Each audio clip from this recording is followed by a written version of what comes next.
Sorry. Go ahead. That's okay. Shakespearean speech in front of actually it was community theater. It was one of my first ones, and I had to dress up in the tights and everything. And I was at the front of the stage, and the spotlight was on me. It was the first time this had ever happened to me.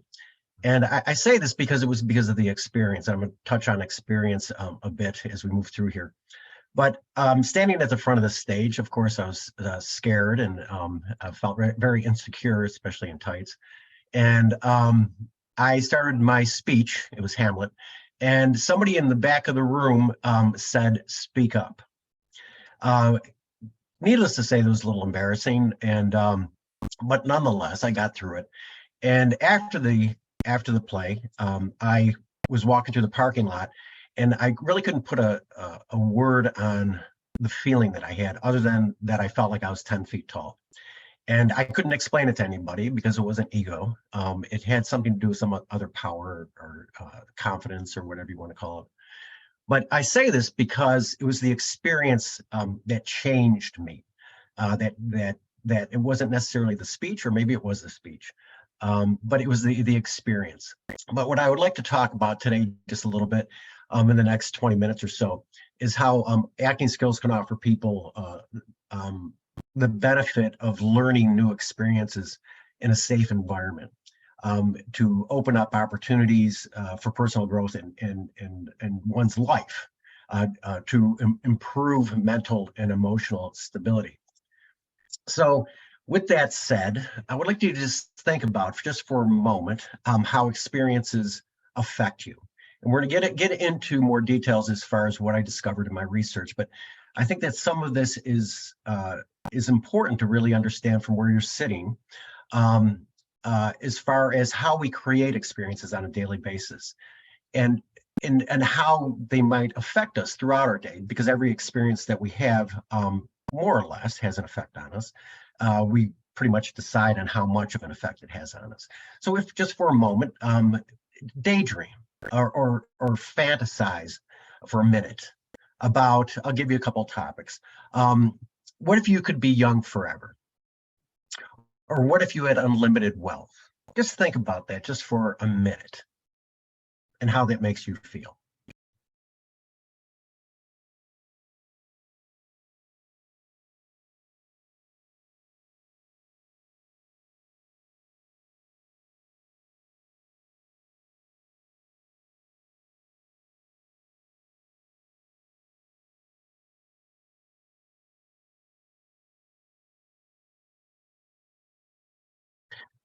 So much research really supports that there are ways that we activate the imagination, and through daydreams and fantasy, and how those areas light up in the brain when we're put in an fMRI machine. But research really supports that fantasizing or daydreaming is really beneficial as far as creativity goes. And how does this relate to acting? Well, in acting, a lot of it is about fantasy. A lot of it is about how we place ourselves in roles, and we open up our imagination and our creativity, and we put ourselves in these positions to subtly, creatively solve imaginary problems, for creative tasks that actually develop into and move into everyday life. And there's a lot of research on that. In this 20 minutes, I really can't get into that. But in this process, we create new thoughts and pathways in our brain, because we're placing ourselves in acting in roles through our imagination, through fantasy, and through creating stories or unusual stories, much like we do on a daily basis. So in other words, you don't necessarily have to be an actor to do this. And this is one of the reasons why I research this area, because this area has so much to do with everyday life. So the idea is that there's a positive link between creativity and this sense of controlled thought.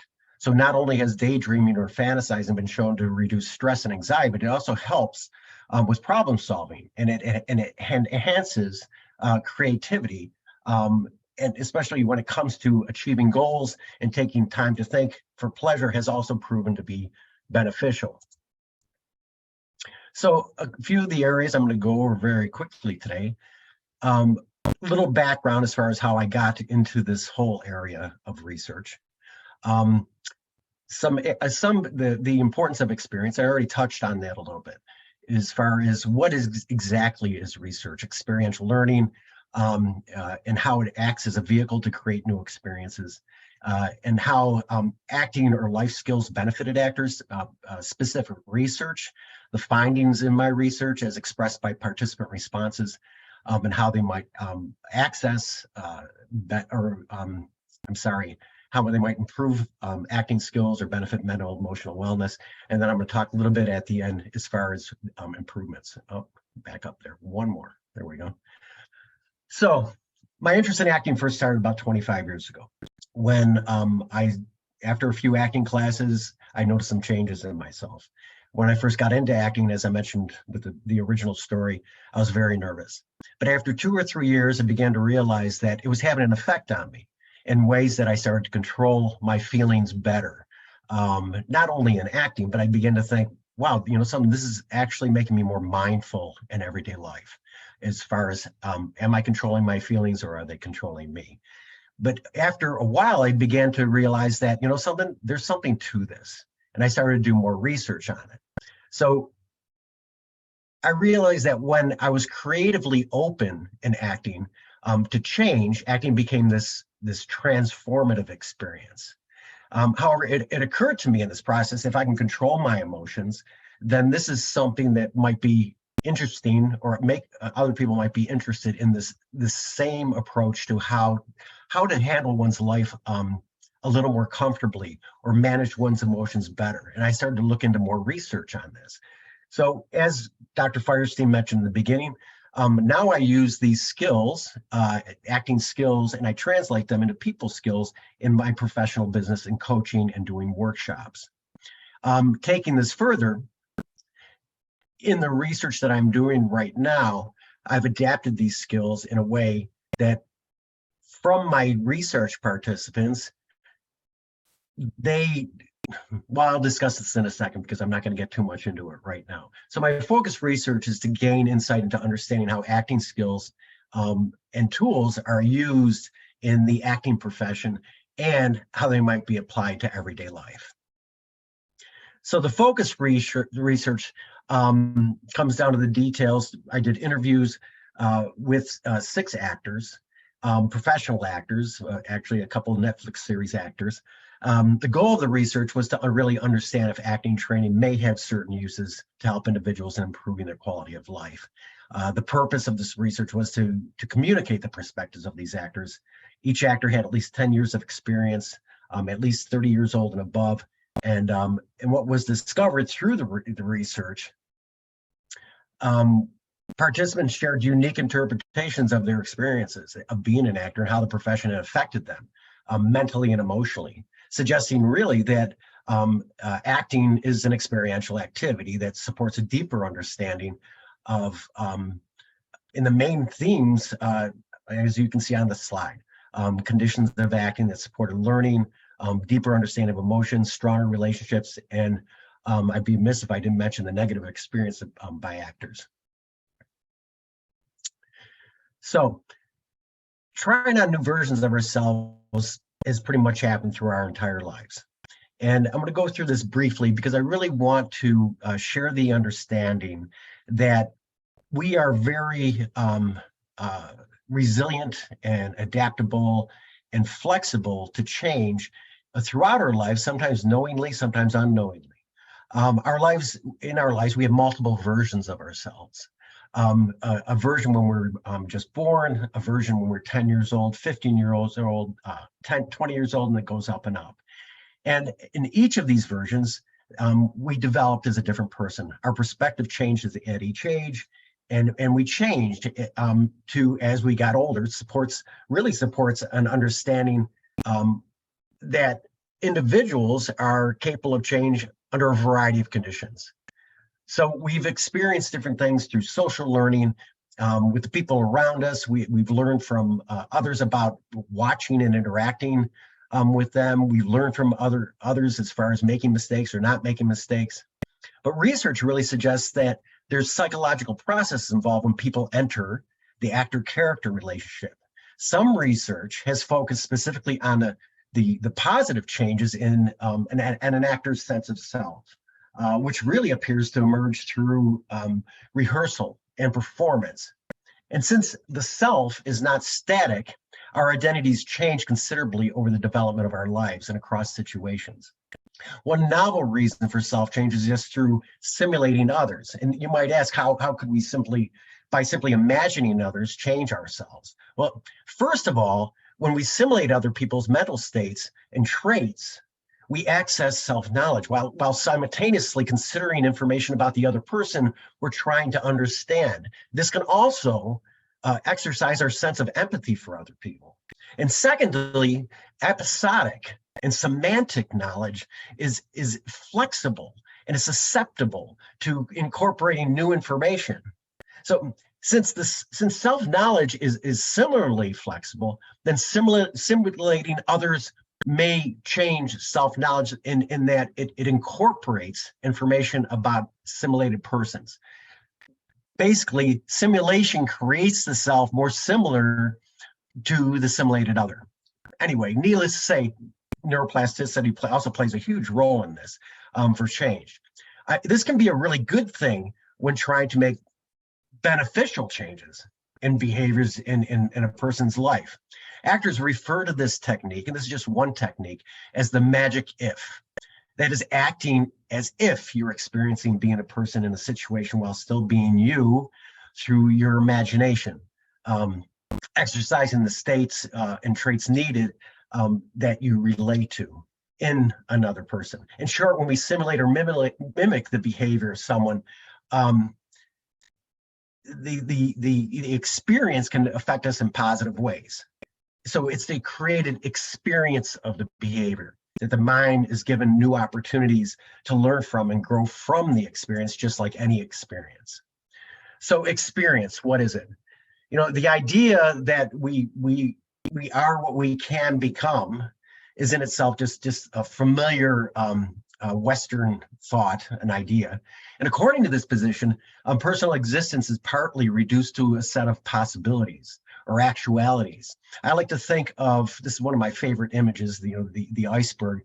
I like to think of our lives might be likened to this image in the sense that we have potential for numerous possibilities beneath the surface.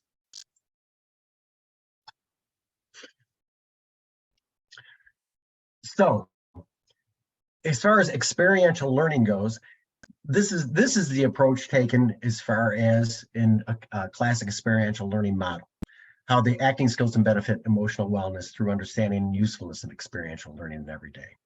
So you could apply it to everyday life in the sense that there's the experience itself. How has your morning been going? Reflection, what happened as far as the day went on, and how did you feel about it?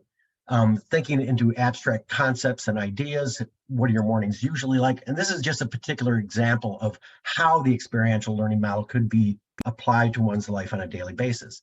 And would you do anything differently? And applying it to acting in itself really does come down to, if you look at the right side of the screen and applying this model, and acting meaningfulness is found in one's experience in the moment, much like life. So acting, in a sense, is an experiential activity and can be used in the process of life skills. So experiential learning, also used in acting, is found in the role or role play, in the scene work in a variety of circumstances and given circumstances. Often carried out alone and in collaboration with others, reflection and evaluation are two main elements of the experiential learning process. And acting, for example, is also in the process of when actors observe in conjunction with knowledge and action in rehearsal, for example, while living and perceiving in their own lives in connection with others. And through the profession, actors utilize the aesthetic space to orient attention toward the context of personal experience. So we get this one to change. There we are.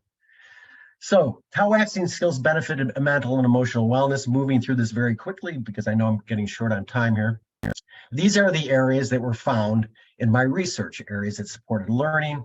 Safe environment was crucial when it came down to as far as wanting to learn. Actors have to feel safe in their environment. where they could find and open up to a sense of creative application and openness as far as discovery goes and problem solving. Challenges that encourage growth. In a safe environment, they were more welcoming into challenges that encourage growth because they felt safe. Moving into the second line, the deeper understanding of emotions, it enhanced self-confidence simply because of the fact that actors were allowed to open themselves up to certain situations and actually test themselves in under greater stressful situations because they had a deeper understanding into opening their emotions. Greater emotion flexibility, kind of explained in the first one, or the first area, and increased empathy opened up simply because actors have to take on roles and put themselves in positions of how other people feel in different lives, in different societies, and different cultures. And the last line there, stronger relationships, improved communication skills were developed simply because in role play, the truth of the character has to be taken on, and the essence of honesty within oneself and others has to be opened up as far as the story and developing the story and telling the story to the greater audience. And the last area, encouraged collaboration with others, was naturally developed because of a cohesive effort of all actors to work together in telling a story. So specifically speaking, these are the areas that were found in the research.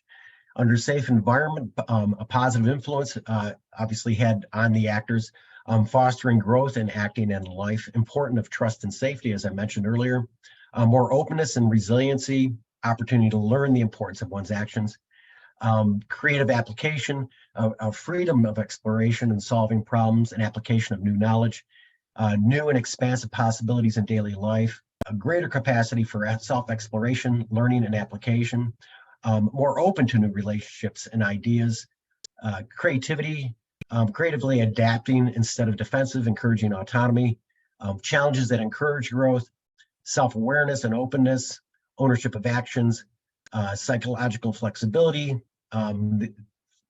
Actors always push past their conditioned limits, and more control within, and obstacles seen as opportunities for growth. Also, another area, deeper understanding of emotions, enhanced self-confidence, improved personal relationships, decreased self-consciousness, confidence gained when one would commit to a task or a role larger than themselves, dedication, improved flexibility and openness to growth, greater awareness of larger perspective, management and control of old and new experiences, moving into greater emotional flexibility, development and creation of appropriate and necessary emotions, psychological flexibility supported a decrease in stress, encouraged well-being, positive influence through connection with others, growth of emotional maturity and self-esteem, exercising certain emotions, improved mental and emotional outlook, positive effect on personal interactions, especially social relationships, and performance improvements in emotion regulation, competence, health, and mental well-being. Increased empathy was a big area for many of my participants, developing the ability to empathize through studying a character, truthful, emotional connection with others, more empathic or empathetic in personal relationships, improved awareness of human rights, and fairness and treatment of others. That was an interesting area for two of our participants, as they felt as though it really opened them up to caring about others. Created opportunity to educate students in developing empathy as individuals and as society. One of the biggest areas of stronger relationships and development of interpersonal skills. Acting and role playing contributes constantly to developing new skills because the actors work together and they're open in their creative perspective in solving problems. It was necessary to trust and communicate freely. A lot of trust within relationships, improved focus in listening, communication and self-honesty and honesty with other actors was especially emphasized. Improved empathic responses, as I mentioned earlier, putting oneself in a role and really understand how others feel in different cultures, in different perspectives, in different races. Improved focus on words spoken and emotion. A lot of focus on subtext and tone of words. Encourage collaboration with others, achieved through trust and freedom to contribute. And this was a big deal when it came down to working on a project. Development of close, strong relationships as a result of that, gaining a sense of security, care for each other, mutual consideration, respect for the bigger picture, which was the greater story, which is directly applicable to life skills in the greater story as far as community goes or even worldview goes, and improved respect for each other. John, why don't we try and end up, and then we'll have a comment here, and then we'll move into Noor's. Great. Okay, we got what, about a minute or so? Yeah. Okay. I'll just put this up on the screen. As I mentioned earlier, I'd be remiss if I didn't mention the negative effects by actors. Now, these effects pretty much just apply to actors themselves. If you're going to be an actor, because they're specific to staying in the industry. I'll just leave that up there for a second.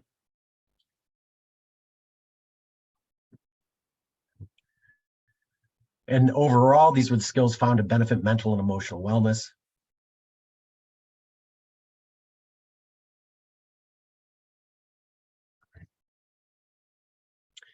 And overall, summing it up, these are the areas of where acting skills can really come into benefiting emotional wellness in everyday life.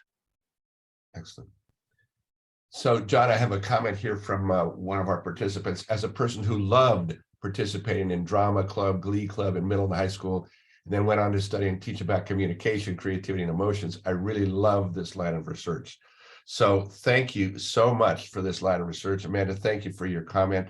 And John, if you could just put your email into the chat so people can stay in touch with you on that, that'd be great. And if we can have you stop sharing your screen, we'll go over to Dr. Nurbag. And absolutely. Round of applause for John. Yeah, all right. Okay, good. Thank you so much. I appreciate the time. Thank you, John. Thanks. There we go. So, Noor, would you like to share your screen? Yes, I will. Just want to make sure that you can hear me. We got you, Noor. We got you. Perfect. And there we go. All right. So let me give you a little introduction here. And Dr. Nurbag is an emergency physician working as an assistant professor at Aga Khan University Hospital, Karachi, Pakistan. He has a Master of Science degree in Creativity and Change Leadership from Buffalo State, our department. And he's pursuing a PhD in Clinical Sciences from the Aga Khan University. Noor's area of interest is in working with community members to train them in CPR and improve the outcomes of patients with out-of-hospital cardiac arrest. You need to meet my cardiologist friend, Robert Gatewood. We just did an article together on that. He's also working to blend the creative skills in his profession and personal life to have a long-term impact. And I'm just proud to say that Noor is a recipient of one of our Firestein Family Creative Achievement Awards. Noor, it is so great to see you. So round of applause for Noor. And you have the screen, sir. thank you, Roger, for the kind introduction. And it's an absolute honor for me to present in front of the faculty and some of the familiar faces over here. So as Roger briefed, that I am an emergency physician. And as I pursued my master's degree in creativity and change leadership, it actually opened a new chapter in my life. So I just thought that I would share my journey of being a creative practitioner while being an emergency physician with all of you today. So I'll start with creativity. And we all know that there are a number of definitions available in literature about creativity. And it is reported that more than 100 definitions of creativity currently exist. But the most acceptable definition of creativity available in literature is that it involves production of novel and useful products, something which is original and worthwhile. And it's a combination of coming up with ideas or solutions which are not only novel, but also useful as well. So what is the connection between creativity and healthcare? On the left of your screen, you can see this bug, and this is a bacteria which is famously known as syphilis. And it was one of the major public health problems back from the 16th century till 19th century, where it took hundreds and thousands of deaths, and it was responsible for a number of disabilities. Infants and children becoming disabled because of this bacteria, a number of deaths because no cure was available for this disease was available. So this was one of the major concerns. And although we can find the history from 16th to 19th centuries in literature, but actually the problem exists before that. Someone reports that it exists even in the 14th century. So it's not only a problem for a couple of years. This was a problem for more than a couple of centuries. So how did healthcare deal with this problem? It involved the definition of creativity then. They came up with the first ever antibiotic, which is called as penicillin in 1928, and which was reported to be first implemented or applied to patients of syphilis in 1940s, 1945 maybe, and that turned out to be the game changer for syphilis. And then the rest of the bacterial infections all around the world. So it involved the production of not only a novel thing, nobody thought about it before that, and a useful thing which benefited hundreds and thousands of people all around the world.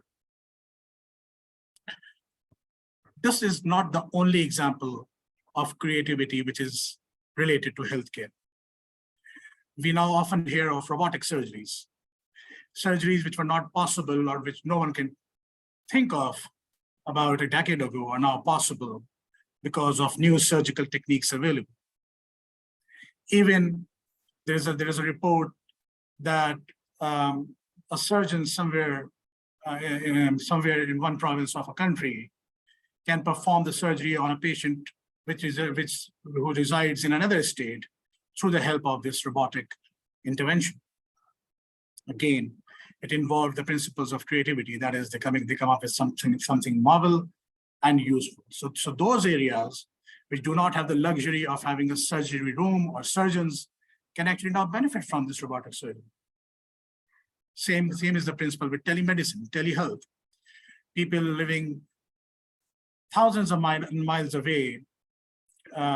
Just for an example, somebody who's sitting where I'm sitting in Karachi, Pakistan, now can consult an expert, a clinical expert back in the US at any state with the help of telemedicine, with the help of telehealth. The doctors can examine the patient, can see the patient from thousands of miles away, can actually diagnose a patient and can treat the patient in areas thousands and hundreds of miles away from one country. Now, what does this mean? This means that creativity in healthcare is not only solving problems by diagnosis and novel treatments, but it is also addressing the problem of equity. So equitable distribution of resources, where no resources are available, this problem may be solved and exactly is being solved through creativity in healthcare these days. But this is not the end. In fact, this is just the beginning. Because now we believe, and what we fear, is that the next few years, the humanity will face challenges, bigger challenges, like pandemics, like climate change. We have all gone through a pandemic like COVID, and the picture on your right is a picture of Pakistan, which actually faced one of the worst floods in the history of the world. Almost 1/3 of the country, which is the home for more than 223 million people, was submerged in water about 6 months ago. Thousands of lives were lost. The infrastructure worth $30 billion US dollars was destroyed, and now it is believed that $60 billion US dollars are now required to rebuild or reconstruct this infrastructure. But this is what we face in the coming years as well.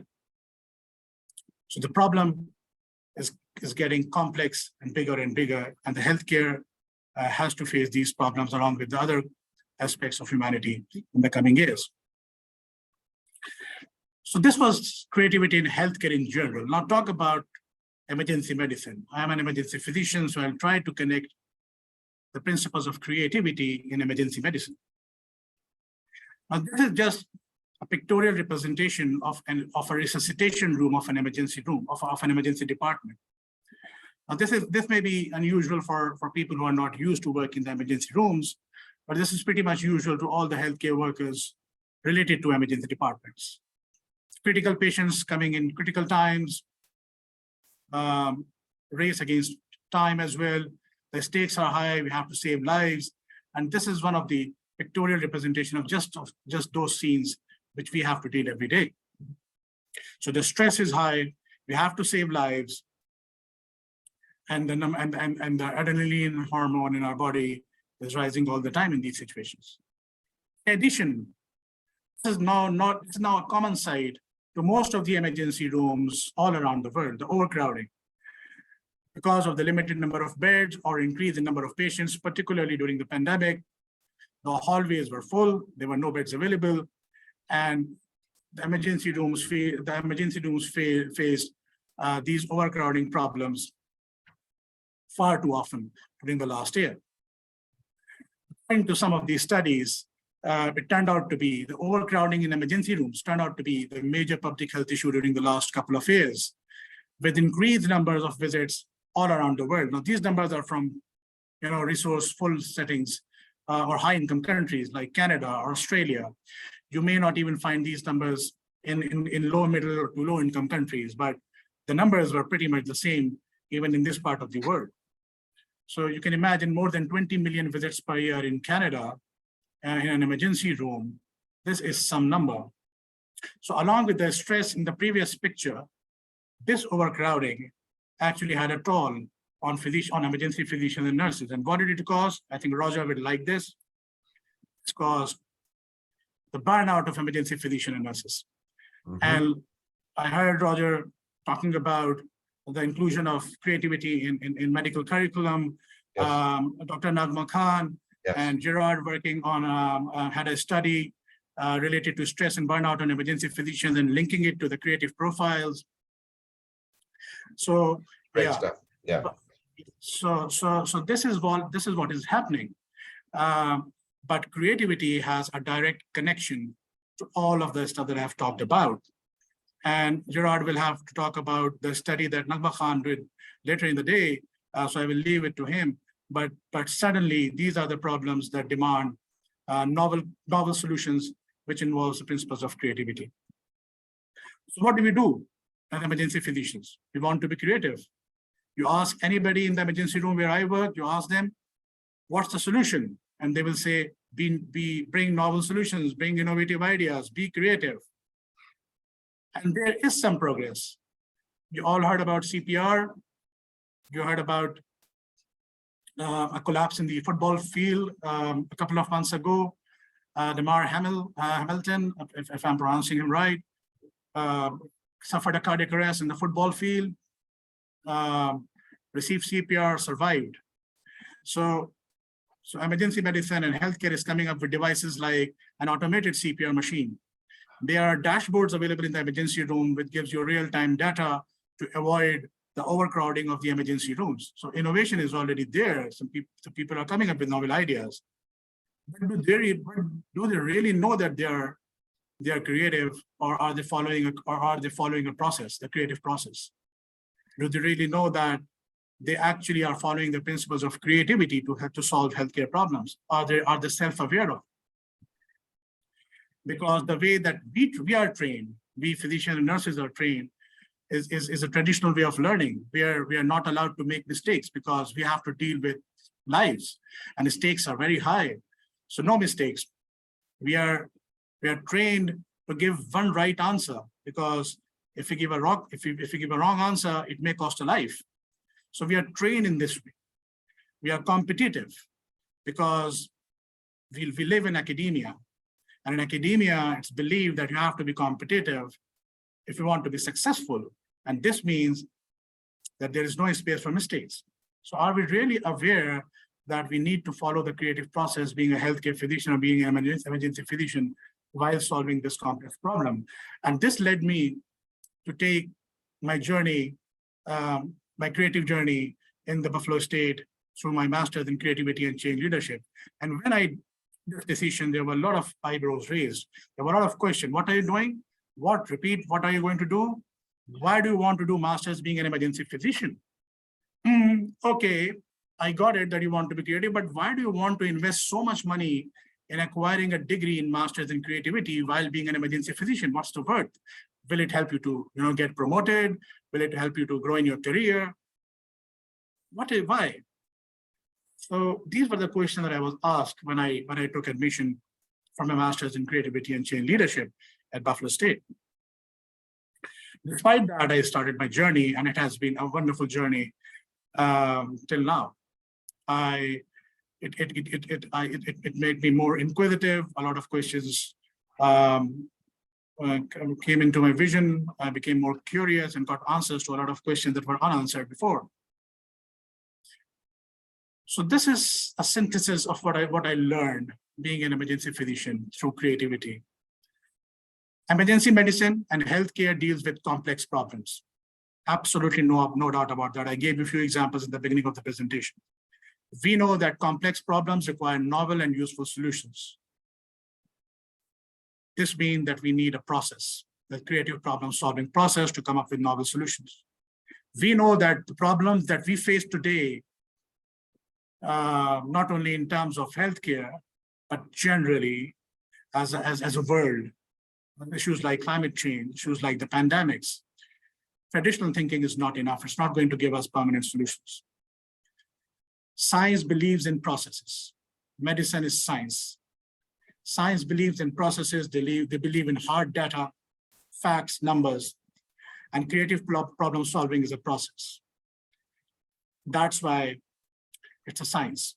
That's why we get a degree of Masters of Science, because it is applied imagination. I tried to apply these principles in my work. So we started to have strategic planning meetings every year. And in those meetings, I tried to apply the principle of creative problem solving whenever I could. And through these processes, we came up with a solution during the pandemic, where we had to design a separate triage for patients coming to ER. We had a filtered triage so that we don't want to mix the COVID patients with the non-COVID patients. So things like that. We came up with a mobile application for awareness of community members about how to prevent COVID within the community. So these were some of the results of these strategic planning meetings, where I applied the principles of creative problem solving. So I started to do that as soon as I got into my master's program. And then we came up with a program which is called as the Pakistan Lifesavers Program, where we train the community members all across the country in two life-saving skills, CPR and bleeding control. So before that, we had a study in Pakistan which showed that 0% of the patient, no patient survived who suffered from cardiac arrest or out of hospital cardiac arrest, because we don't have the resources, pre-hospital resources available as compared to the resources which are available in some high-income countries. So in Karachi, where I live, the rate of survival of patients with cardiac arrest, those patients whose heart suddenly stops, was 0%. So my institution came up with a program which is called as the Pakistan Lifesavers Program, and where we train the community members in these skills called as CPR and bleeding control, and we have trained more than 150,000 people till date. But this daunting task was not possible without thinking out of the box, without applying the principles of creative problem solving. And I'm very grateful that I have been a graduate of this program, which allowed me to practically implement what I learned in my daily personal and professional life. So what does creative thinking do to healthcare professionals, to emergency medicine people, and to the healthcare fraternity? It helps us to build resilience and cope up with stress and burnout. Do listen to Gerard's talk later today. It helps us to improve patient care. It helps us to come up with novel solutions like the vaccines, like novel surgeries, and antibiotics and whatnot. And it not only benefits a certain community, it benefits global healthcare and humanity. So in summary, creativity is science, and healthcare is a direct beneficiary of creativity, being a science. Complex problems needs creative problem solving. And of course, the world needs creative thinking to make it a better place to live. I'm grateful for all of you for your time. And I just love this quote that making the simple complicated is commonplace, but making the complicated awesomely simple, that's called as creativity. Thank you. Noor, thank you so very, very much. Couple of, if you want to stop sharing, we'll open this up. So we have, all kinds, there we go. And would just like to comment on a couple of things. We have a few minutes here.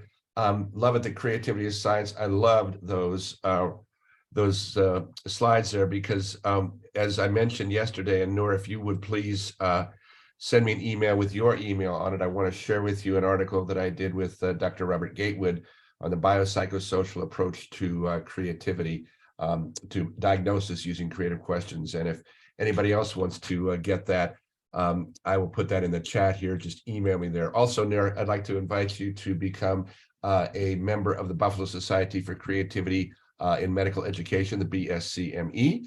We have meetings every month. And so also send me your email on that. We will put you on the list for that. We'd love to hear from you on that. My interest in thank you, Noor, in healthcare is, as I mentioned yesterday, is a number of things. I'm doing in the new book. We talk a lot about creative questions, and my daughter will be graduating with her medical degree in April. So let's open it up. I love these wonderful comments here, and let me put my email in the chat. Just email me there. But questions for Noor or for John about the creativity in acting or creativity in healthcare. I'm just going to open your mics and just go ahead and ask the question. What do we got?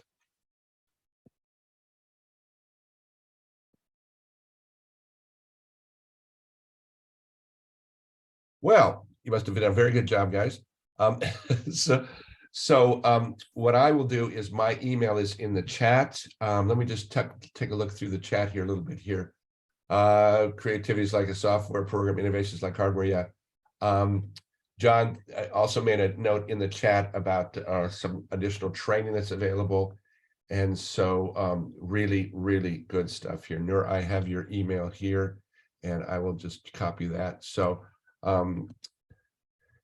feel like I'm kind of, all right.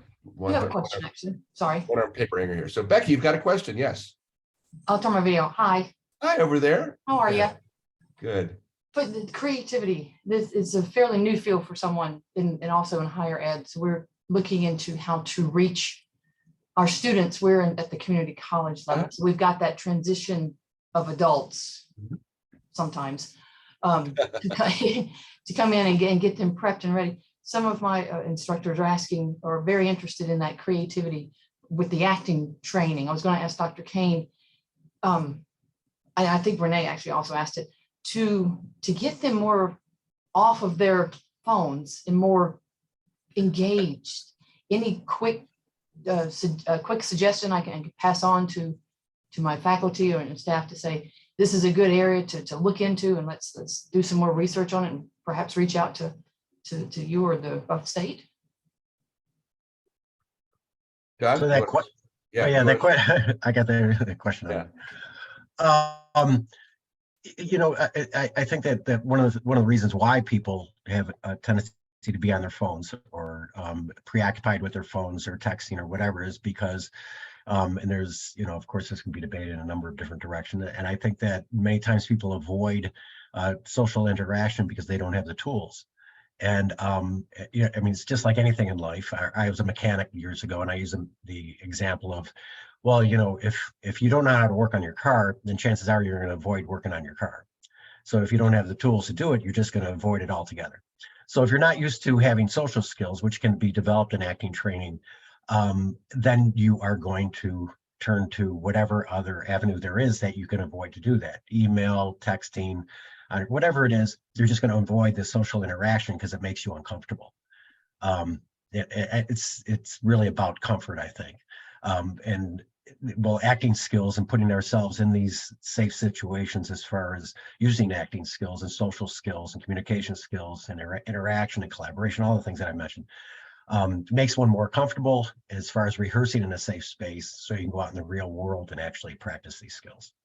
Does that make sense? It does So actually. the workshop, Yeah. so the workshops really come down to practicing social skills in a safe Which will environment.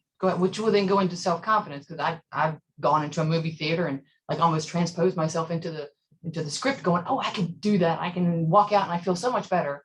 And then when I get into an uncomfortable situation, trying to figure out how to get through We do that too. We do oh, yeah. that. Yeah. In the workshops. We do that as far as taking on roles. Oh, okay. You know, we do a thing where you actually pick somebody in a role. It could be anybody, could be a historical figure, could be somebody that you look up to, could be an actual actor in a like I like to think of myself as Rocky when I go running. That usually motivates me. But we do that. You know, we play pretend. And people do that on a daily basis. You know, and not to be a false self, but we assimilate characters throughout our entire lives, you know, regardless of how we're going to do it. You know, we're going to become a writer. Maybe we start looking at writers that write really well and we kind of like model after them. Then we become ourselves. Anyway, I hope that answered your question. I know we don't have a lot of time. I know yes, thank you. That's gives me something to think about and to pass on. Thank you. Just one other thing you might want to add to that. When we did the original creative studies project, where we had to prove that this stuff actually worked to get it into the SUNY system, students were evaluated. Students had 4 semesters of creativity training, and they found that they did better in their English classes.